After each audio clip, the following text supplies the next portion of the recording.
அமெரிக்க உடனான பேச்சுவார்த்தைக்கு ஈரான் சம்மதம் தெரிவித்து விட்டதாக புதிய தகவல்கள் வெளியாகி இருக்கின்றன. அது குறித்து பார்க்கலாம். பிப்ரவரி 28ஆம் தேதி இஸ்ரேல் அமெரிக்கா நாடுகள் கூட்டாக இணைந்து ஈரான் மீது போர் தொடுத்தன. போரின் ஆரம்பத்திலேயே ஈரானின் உச்ச தலைவர் அயதுல்லா அலி காமேனி படுகொலை செய்யப்பட்டார்.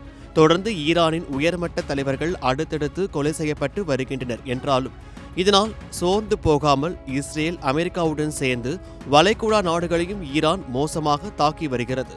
இதற்கு நடுவே முக்கிய கச்சா எண்ணெய் வழித்தடமான ஹோர்முஸ் நீரிணையை ஈரான் மூடிவிட்டதால் உலக நாடுகள் கடும் நெருக்கடிகளை எதிர்கொண்டு வருகின்றன. இதை பார்த்த ட்ரம்ப் நட்பு நாடுகளிடம் ஹோர்முஸ் நீரிணையை திறக்க உதவி கேட்டார். ஆனால் எந்த நாடும் அவருக்கு உதவிட முன்வரவில்லை. இதனால் நொந்து போன ட்ரம்ப் யாருக்கு வேண்டுமோ அவர்களே சென்று ஹோர்முஸ் நீரிணையை திறந்து கொள்ளுங்கள் என கூறிவிட்டார். போரில் திடீர் ட்விஸ்டாக ஈரான் மீதான போரினை 5 நாட்களுக்கு நிறுத்தி வைப்பதாக அறிவித்துவிட்டு அதற்கு நேர்மாறாக இஸ்ரேலுடன் இணைந்து அமெரிக்கா ஈரானை தாக்கி வருகிறது.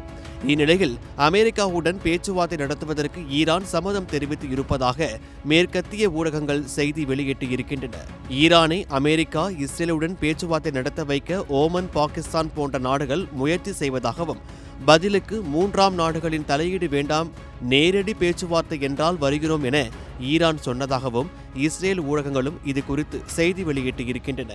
குறிப்பாக ஈரானின் புதிய உச்ச தலைவர் முஸ்தபா காமேனி அமெரிக்காவுடன் பேச்சுவார்த்தை நடத்தவும் ஒரு ஒப்பந்தத்தை எட்டவும் ஒப்புக்கொண்டுள்ளதாக கூறப்படுகிறது.